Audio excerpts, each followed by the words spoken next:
Good morning, traders. Steve Ganz here, and welcome to the weekend update for May 17th, 2026. So the S&P continued to power higher again all week, except on Friday. It did have a little bit of a pullback on Friday. We can see here that we had this massive run up a couple of weeks ago, chopped sideways for a short period of time, and then took off again. Just had a little bit of a pullback to around that 7,400 range or so. So that little bit of backing and filling was really overdue, quite frankly, in my opinion. I'm still not quite sure I'm wrapping my head around this massive run that we've had. A very strong run. All of those up days are happening on higher volume. That's certainly a sign of strength as well. We take a look at SPY. It's going to look very similar, of course, because it's roughly 1/10 of SPX. SPY is just the exchange traded fund, the ETF, if you will. We can see again, for the most part, volume is holding up higher on those up days. On Friday, again, down day on Friday, a little bit of increased volume, but not too much there. We look at S&P futures, also very similar, except we did have a little bit higher volume on the Friday down day as well, but still not excessively high. We're not hitting big, high down days like we have in the past. So right now, bullish trend seems to still be in effect for sure. Let's see what that does to volatility for us if we take a look at VIX.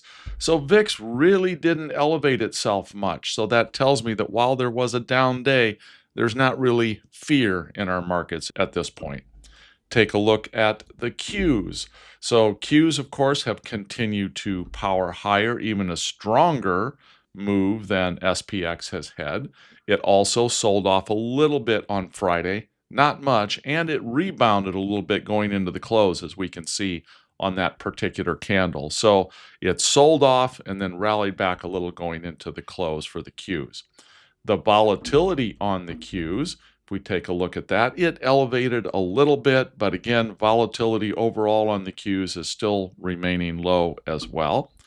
We get into IWM, or the Russell. Russell had a little bit more of a pullback on Friday than the others. Still absolutely nothing alarming or of concern after that sizable run that it's had. So Russell right now is probably the more moderate of the three main indexes. By moderate, I mean it's not ripping up quite as fast as the other two, but it is also still moving up significantly, which is showing that this rally in our markets is a very broad rally. We look at volatility on the Russell, also not elevated at all at this point. Take a look at GLD. We see that gold also participated in that little bit of pullback here on Friday as well. So gold isn't really powering higher right at this moment. It's stabilized a little bit, continues to largely be trading in this particular channel in around the 450 down to 400 range. So that's a look at our markets. As always, I get the question about how is the Flyagonal trade doing? Okay, while Flyagonal performance continues to be very solid overall, this particular trade that I closed out on Friday was a significant hit. That's the single largest Flyagonal loss that I've had. As we can see in the overall scheme of things, it didn't dramatically impact the overall P&L, but it certainly was a bad trade, and a trade that I'm going to be dissecting extensively in the alert service for students, because if I pay a fee like that, I consider that to be tuition. That tuition, I want to get my education from it. So I'm going back in, taking a deep dive on that. I will be producing a video of lessons learned in that trade.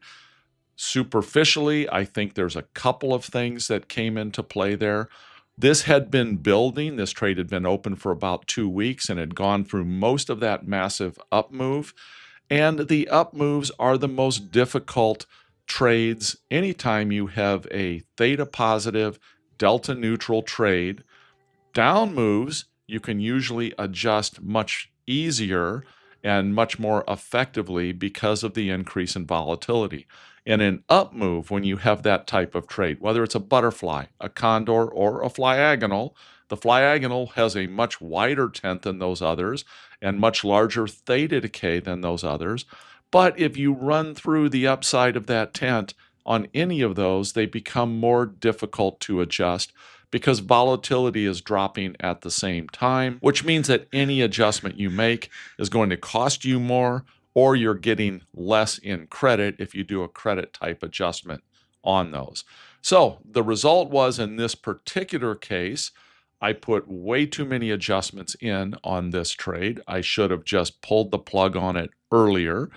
But again, there's lessons to be learned from this. There's going to be a deep dive that will go through on that and try to deconstruct exactly what happened and how that can be improved in the future. So at the end of the day here, I don't see any way that's going to recover our May month. I do have other trades on that right now have some profitability to them, but this was an outsized loser. And that does happen with the Flyagonal, by the way, is when you have losers, when you have a 91% win rate, your losers are generally going to be a little bit larger than your winners. So that's fine, and that's perfectly sustainable, but you got to keep your win rate up, and you still want to keep those losers within a range. This one got outside that range. Little side note here, on that pullback we had on Friday, had I not closed this trade on Thursday, the trade would have done much better.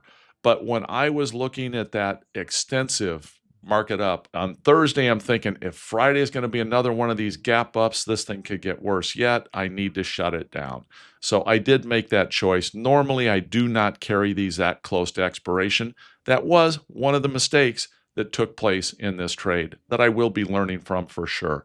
So I urge every trader to do this. When you have a loser, go back and deconstruct it. See what you can learn from it. Sometime I will go and play back a trade, and as I step through it day by day, I'll analyze it, and I can honestly say, you know what? I would have made those same calls, those same adjustments, and sometimes you just end up with a loser. That's just the way that trading goes. Other times, and I'm sure this one's going to be one of those, I will go back and play through those days and see where I probably had an error in my judgment. I chose to do something that didn't end up working out. And basically, I need to learn from that, carry that lesson forward. So I hope you find this useful. Everyone, take care. We will see you next weekend.